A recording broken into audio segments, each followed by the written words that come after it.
lives are full of patterns and trends that often aren't apparent until later on. And we often end up fulfilling prophecies that we don't mean to. For instance, we all take after our parents in some way, whether we like it or not.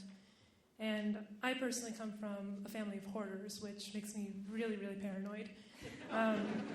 When I was 2 years old, I begged my mom to buy me this red umbrella, and I took this umbrella and paraded around the whole store with it, knocking items off display, and she couldn't bear to take it away from me, so she bought it, and she said, "Now you're going to carry that umbrella for the rest of your life." And to this day, it's the only umbrella I've ever owned. Now, there's a bigger idea behind my family's obsession with keeping things, and it's that we cannot let things go. Growing up, I was very much my dad's daughter, and he loved me, but he never wanted to be a family man.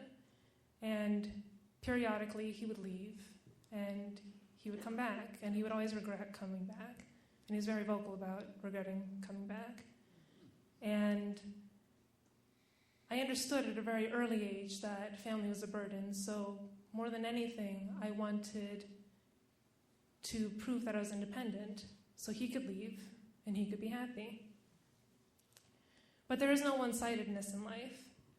So I very much needed my dad, but I would not tell him this, and I would not show him this, and I would work very hard to prove otherwise. And what I didn't realize was that he very much needed us. He wouldn't tell us or show us, but wherever he would go, wherever else he would go, he would always come back to us. Now, time and experience have a way of twisting intentions and building resentment. And as we got older, or as I grew up, my dad and I, we were more and more head-to-head. And one winter break, I came home from college, we got into a fight. He stormed out, and as I cried, my mom came over and asked, "Who are you crying for? Are you crying for us, or are you crying for yourself?" And she went on to say in her prophetic way, "I don't think you're going to have a dad someday to walk you down the aisle when you get married. With the way things are, I don't think you're going to keep in touch, and I don't think he's going to stay a part of your life." And we didn't know that less than 2 years later, my dad would be diagnosed with pancreatic cancer, and a few months later, he would pass away. And even then, he left us. He went back to China because his family begged him to come home, and we let him go because he wanted to die with his family. But then he came back, even though the flight home nearly killed him. And he visibly and openly needed us.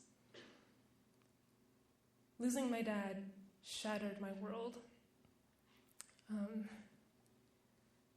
Nothing else since then has felt like heartbreak, and I've never felt so mentally, emotionally, and physically sick as I did after he died. And I didn't feel sorry for myself, and I didn't cry for myself. I felt deeply ashamed and guilty because I couldn't believe what kind of daughter I must be to be able to convince the most important man in my life that I didn't need him. And even when he was dying, I still had a hard time showing this because I wanted him to know that I would be okay when he was gone. But the people we care about aren't there for us because we ask them to be. And the irony of my family always trying to keep things is that through our actions, we very much made ourselves alone. We do not protect the people we love by closing up our suffering. We instead each end up suffering in solitude.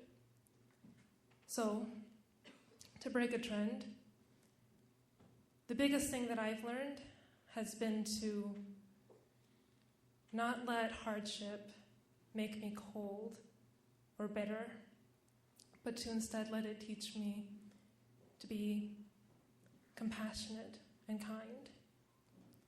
Because we've all suffered, we've all survived something. And that doesn't change the fact that each person's experience is still so personal.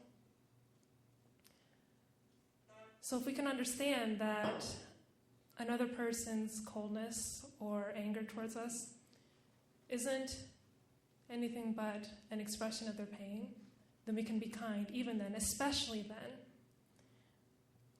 Because kindness isn't a thing that's earned or deserved, it's just simply given.